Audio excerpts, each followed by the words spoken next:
துன்பங்கள் எல்லாம் மறைய போகிறது. விரைவில் மகிழ்ச்சியான சம்பவம் ஒன்று நடக்கப் போகிறது. என் வாக்கு நிச்சயம் பலிக்கும். இவ்வளவு நாட்களை நீ எப்படி கழித்தாய் என்று எனக்கு தெரியும். இனி எந்த பிரச்சனையும் இல்லை. பொன்னான நாட்கள் உனக்காக காத்திருக்கிறது. என் ஆசிகள் உனக்கு உண்டு. மாற்றங்கள் எப்போது வேண்டுமானாலும் தோன்றும். உன் வேண்டுதல் என்றும் வீண் போகாது. என் பிள்ளை, உனக்கு காரணமின்றி கஷ்டங்கள் வருவதில்லை. என் அருளால் உன் பிரச்சனை தீர்ந்து நீ நலமாக வாழ்வாய். நீ பயம் கொள்ளாமல் அடுத்த அடியை எடுத்து வை. நம்பிக்கையோடு என்னை வேண்டு.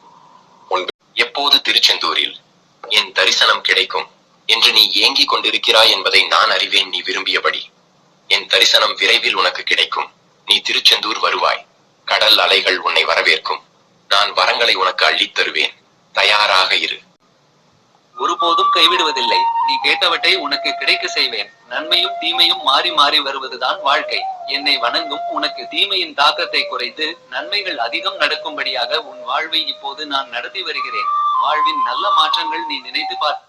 என்னை வணங்குவதற்கு முன், முருகா, அறிந்தும் அறியாமலும் தெரிந்தும் தெரியாமலும் நான் செய்த சகல குற்றங்களை மன்னித்து எனக்கு அருள் புரிவாயாக என்கின்ற இந்த வரிகளை சொல்லிக் கொண்டு பிறகு உனக்கு என்ன வேண்டும் என்பதை என்னிடம் கேள். இப்போதெல்லாம் என் நாமத்தை பலமுறை உச்சரிக்க ஆரம்பித்து விட்டாய். என்னை நினைத்து மனம் உருகி கண்ணீரும் சிந்துகின்றாய். நீ சிந்தும் ஒவ்வொரு துளி கண்ணீரிலும் உன் கர்ம வினைகள் கரைய ஆரம்பித்து விட்டது. உன் வாழ்வில் விரைவில் மிகப்பெரிய மாற்றம் ஏற்பட்டு புத்தம் புது வாழ்வை வாழத் தொடங்குவாய். யாமிருக்க பயமேன? செல்வமே, கண்ணை திறந்து வைத்திருந்தால் அழகை காணலாம். அறிவை திறந்து வைத்திருந்தால் பொருளை காணலாம். மனதை திறந்து வைத்திருந்தால் அன்பை காணலாம். என் செல்வமே, ஓம் முருகா என்று பதிவிடுங்கள்.